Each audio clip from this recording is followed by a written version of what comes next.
In this video we will discuss about the mechanism these drugs that is Dasatinib plays to prevent migratory behaviors of the pancreatic cancer cells.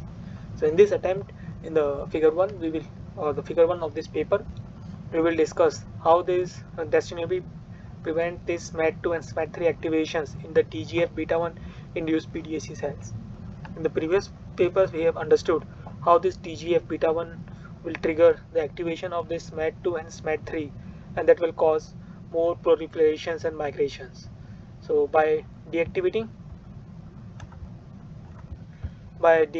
this Smad2 and Smad3, it will prevent the migrations and proliferations that is induced by this TGF-β1 in the pancreatic cancer cells. So they did the dose dependent assay of this Dasatinib on the TGF-β1, and for the TGF-β1 they used 5 nanogram per molar, and first they checked this phosphorylation of this Smad2C, and in the control they can see that phosphorylation signals are there when they are treated with TGF-β1. When they use the Dasatinib for the Panc1 cells at 0.01 concentrations, they do not see too much impact in the suppressions of this Smad2 phosphorylations, and for the 0.1 also they do not see too much impact. But for the 1 micromolar concentration of Dasatinib and 10 macromolar concentrations, they see drastic reductions in the phosphorylations of this Smad2C, indicating that this Smad2 or Smad3 activations get suppressed by this Dasatinib. And here is the bar plot on the bottom of this western blot of the top left panels. Here we can see that signals for the phosphorylation of the Smad2 and Smad3 goes down after 0.1 micromolar concentrations of this Dasatinib. And similar results we have observed for this Colo 357 cell line. This is also one of the pancreatic cancer cell lines. Here also we see in that with increase in the concentrations of this Dasatinib greater than 0.1 micromolars, we see drastic reductions in the phosphorylation signals for the Smad2C and Smad2.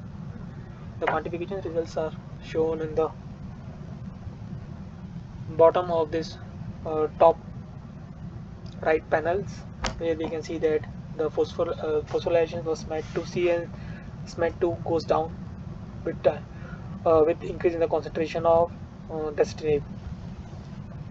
And when it comes to the phosphorylation of the Smad3C or Smad3 pathways, they see the similar trend that they have seen for the Smad2C phosphorylation pathway. That is, after the Dasatinib concentrations greater than 0.1 micromolar, we see a decrease in the phosphorylated Smad3C signals.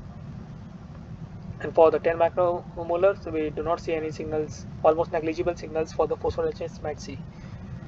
And for the Panc1 cells, and for the Dasatinib, we can see the signals slightly higher compared to the Panc1 cells, but the decreasing trends is, but it follows the decreasing trends. That is, with the concentrations greater than 0.1 micromolars of the Dasatinib, we see a decrease in the phosphorylation Smad3C pathway.